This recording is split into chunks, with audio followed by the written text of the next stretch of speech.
அந்த இடத்துல இன்னொன்னு உங்களுக்கு தெரியுமா? எந்த மீடியாலும் போடல. எனக்கு அந்த ஊர் தெரியும், எல்லாமே தெரியும். ஏன்னா அந்த மாவட்டம் தான் நானும். இவ்வளவு பெரிய கூட்டம் கூடுதுன்னு உங்களுக்கு தெரியுமில்ல? விஜய்க்கே கூட தெரியாம இருக்கலாம். தமிழ்நாடு காவல்துறை சாதாரணமானதல்ல. அதனுடைய இன்டெலிஜென்ஸ் தெரியாம ஒரு சம்பவம் நடந்துடவே முடியாது. அப்படிப்பட்ட ஒரு கட்டமைப்பு இருக்கு. இவ்வளவு பெரிய கூட்டம் வரும்னு தெரியும். கூட்டத்திற்கான அனுமதி கொடுத்த அந்த இடத்திலேயே சாக்கடைக்காக ஒரு பெரிய ஆழமான குழி தோண்டி அதை மூடாமலே அப்படியே வச்சிருந்தாங்க. யாராவது சொன்னாங்களா உங்களுக்கு? யாரும் சொல்ல மறுக்கிற ஒரு விஷயத்தை சொல்றேன். இறந்து போன 41 பேர்ல கிட்டத்தட்ட பாதி பேர் அந்த ஒரு குழியிலிருந்து மட்டும் பிணமாக மீட்கப்பட்டவர்கள். இதுக்கு யார் காரணம்? சொல்லுங்க. அங்க இருக்கிற போலீஸ்காரனுக்கு புத்தி இல்லைன்னு சொல்ல மாட்டேன். அவர்களுக்கு இது தெரியும். தெரிந்தாலும் அவர்கள் செயல்பட முடியாமல் ஏதோ ஒரு நிர்பந்தத்தின் காரணமாக அந்த இடத்தை ஒதுக்கிறாங்க. அப்ப ஒதுக்குனது அவங்க தான், காவல்துறை தான் இதுக்கு பொறுப்பா இருக்க முடியும். மற்றவங்க பண்ண முடியாது. அனுமதி காவல்துறை தானே கொடுத்தீங்க.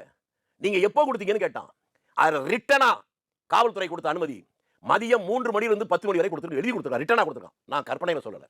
ஆனால் மெட்ராஸ்ல ஜூரிசெக்ஷனே இல்லாத சென்னை உயர்நீதிமன்றத்தில் இந்த வழக்கு எப்படி வந்துச்சு? ஜூரிசெக்ஷன் எனக்கு தெரிகிற போது உயர்நீதிமன்ற நீதிபதிக்கு தெரியாதா?